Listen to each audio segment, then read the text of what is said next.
A Union scout looks through his brass telescope at a massive line of Confederate fortifications. He stops breathing. Bristling from the earthen ramparts are dozens of heavy black artillery cannons. If his regiment advances, they will be vaporized in seconds. It is April 1862. The largest invasion force in United States history has just frozen in its tracks. Major General George B. McClellan commands over 100,000 highly trained troops. He has the firepower to march straight into Richmond and end the Civil War in a single month. Instead, McClellan orders a total halt. He sends a panicked telegram to President Lincoln, claiming he is vastly outnumbered by an unstoppable enemy. What the Union High Command did not know was that almost everything they were looking at was a lie.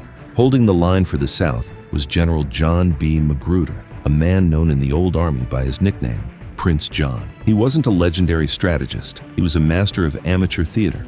Magruder had only 11,000 men to hold off 100,000.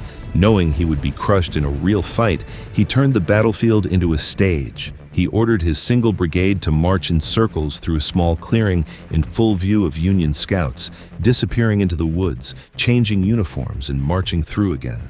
At night, he had his men shout fictitious commands to imaginary regiments, while drums rolled and bugles blew furiously from random positions in the dark. And those terrifying, heavy black cannons that paralyzed McClellan, you heard that right. They were just pine logs, chopped down, stripped of their bark and painted black with leftover axle grease. History calls them Quaker Guns, named after the religious group that refused to fight. For an entire month, the Union Army dug siege trenches, terrified of a weapon that was literally made of firewood. But the bluff could only last so long. Knowing McClellan's massive siege guns were finally in position to obliterate the lines, the Confederates didn't wait for the bombardment. They quietly slipped away into the midnight shadows. When Union scouts finally moved forward, expecting a catastrophic bloodbath, they found empty trenches and a collection of painted firewood. A campaign that could have ended the war in a month was completely derailed. As April dragged on, General McClellan's caution turned into complete paralysis. Every time a Union hot air balloon rose into the sky to map the rebel trenches, Magruder played his part perfectly. He ordered his men to cheer wildly at random intervals, welcoming imaginary arriving armies. To the Union generals watching from miles away, it sounded like Richmond was pouring its entire population into the trenches. In Washington, President Abraham Lincoln was losing his mind. He sent scathing letters to McClellan begging him to strike, writing, "You must act. The country cannot survive this delay." But McClellan refused. He demanded that Washington send him hundreds of massive multi-ton siege mortars. He was preparing for a months-long industrial-scale bombardment against what he thought was an impregnable fortress. Meanwhile, behind the painted logs, the real Confederate High Command knew the clock was ticking.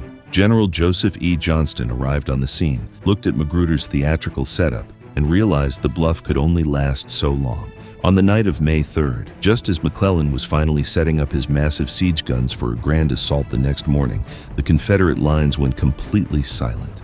Under the cover of total darkness, Magruder's 11,000 men had quietly packed up their real equipment, muffled their wagon wheels with rags, and slipped away toward Richmond. When dawn broke on May 4th, Union skirmishers advanced with their bayonets fixed, bracing for a catastrophic bloodbath. They leaped over the dirt ramparts ready for hand-to-hand combat. Instead, they found a ghost town, and as the morning sun burned through the mist, the terrifying black artillery pieces stood revealed for what they truly were. You heard that right. The finest army in the Western Hemisphere had been completely paralyzed for an entire month by a collection of painted firewood and a handful of theatrical soldiers. The Union soldiers laughed to keep from crying, but the strategic damage was catastrophic. Magruder's theater had bought the Confederacy exactly 30 days. Those 30 days allowed the South to consolidate its forces, rebuild its defenses, and completely break the momentum of the Union's grand invasion. A campaign that should have ended the war in 1862 was shattered. Because of a month spent digging trenches in the Yorktown mud, the American Civil War would drag on for 3 more agonizing years, costing hundreds of thousands of additional lives. Prince John Magruder proved that in the terrifying calculus of war, the perception of power can be just as absolute as power itself. A brilliant illusion can conquer an army without firing a single shot. If this story opened your eyes to the hidden theater of history, subscribe to this channel. There are more illusions waiting to be unmasked and more lost worlds waiting to be rebuilt.